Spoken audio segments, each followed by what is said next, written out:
Le monde agricole sort de ses champs le temps d'une journée.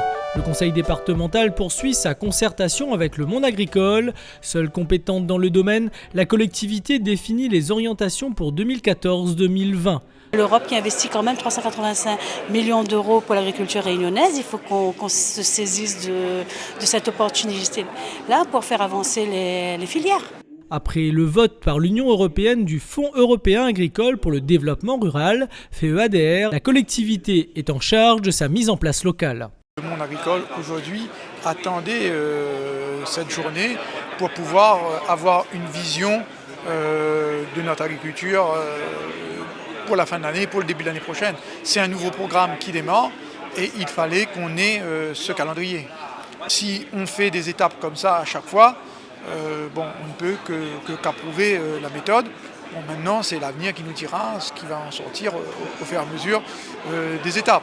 Dans la salle, toutes les forces en présence du monde agricole partagent, échangent sur les points d'étape de ce programme pour les 7 prochaines années. C'est de savoir est-ce qu'on a pris en considération toutes les demandes, toutes les spécificités qu'on avait demandées à l'époque pour voir si on n'a rien oublié, de poser les questions sur ce qui revient et qui peut avoir changé au dernier moment et puis savoir surtout le calendrier d'application puisque depuis 1 an maintenant on n'a fait aucune installation, on n'a mis en place aucun projet.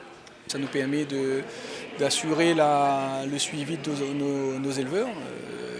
Pour mémoire, sur la Sicarevia, c'est quand même 320 éleveurs qui doivent bénéficier de cet encadrement technique.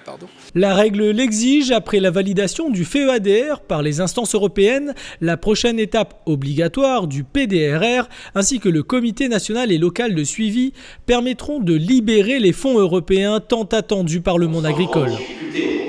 On ne serait pas là assis sereinement, même s'il y a toujours des incertitudes, même s'il y a toujours des inquiétudes, mais s'il n'y avait pas l'Europe, on ne serait sans doute pas aussi serein, notamment sur le volet agricole. On est dans un pensée global, on ne peut pas penser individuellement. Celui qui pense individuellement, il se met à lui seul une balle dans le pied. Je crois qu'on a la nécessité aujourd'hui d'avoir cette approche, de jouer collectif, comme on dit souvent, une approche globale, partir du local, mais avoir une approche globale de la situation. Et dans cette approche globale, il y a le monde agricole, pas uniquement, il y a aussi les acteurs qui interviennent notamment dans les territoires ruraux et dans les Hauts de la Réunion. Les Hauts de la Réunion, c'est sans doute un nouveau projet à bâtir, une vision à partager avec la région, avec les EPCI, avec les communes qui sont les acteurs locaux. Raccorder cadre réglementaire et action de terrain est le défi de ces prochains mois. Et une fois de plus, la concertation et une communication partagée seront les clés du succès.